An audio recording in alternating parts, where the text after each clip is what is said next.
Hey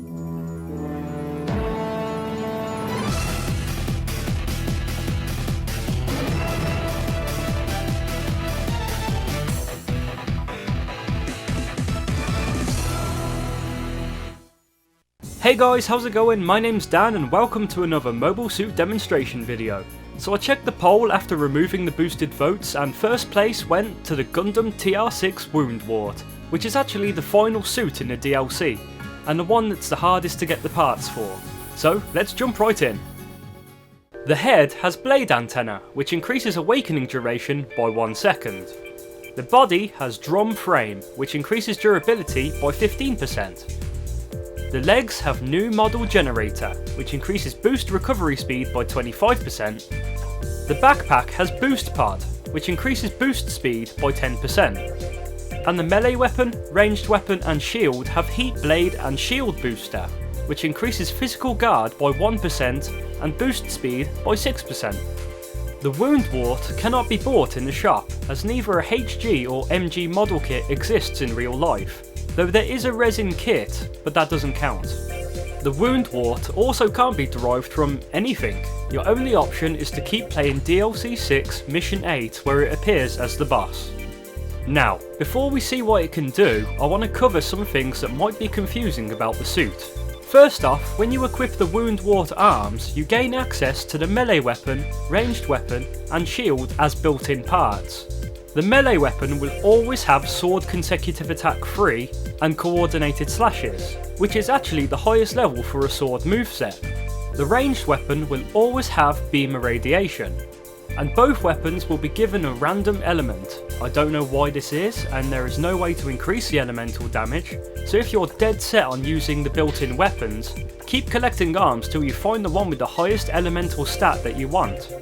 However, you can also get the long heat blade and composite shield booster as separate parts, which is what I recommend you do since you can add additional abilities to them to make them more useful. When you equip the long heat blade, you can also select the long blade rifle, and it will share the same elemental damage as the long heat blade. You cannot find the long blade rifle as a separate weapon, unfortunately. One thing you'll notice when you equip the built-in composite shield booster is that despite it being on the right arm, you still block with your left arm. It's because in this game you always block with your left arm. Then, if you equip the separate composite shield booster, it equips it to the left arm. Now, I'm not familiar with the unit, but I don't think it's supposed to have these on both arms, but I honestly think it looks awesome once you equip the shield like this. Alright, now let's see what the Woundwort can do.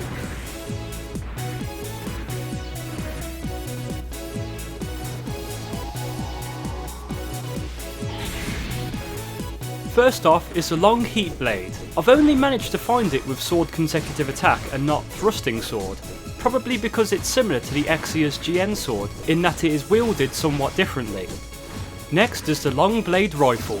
Every heat blade I've used only has it come with beam irradiation, so I don't think it can have anything else.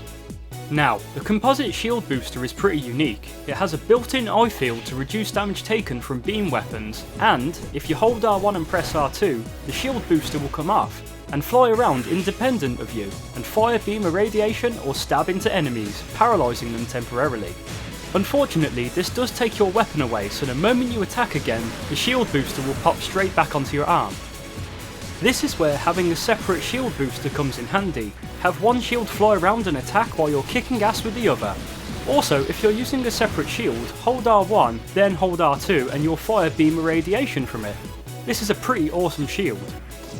And finally, we have its one and only optional weapon, the Vulcan Pod. Works great when used in conjunction with melee combat. And that's everything on the Woundwort. It's a bit light on the optionals, but it looks awesome nonetheless. If you found this video useful or informative, drop it a like, and subscribe to keep up to date with my latest videos. And until next time guys, catch you later.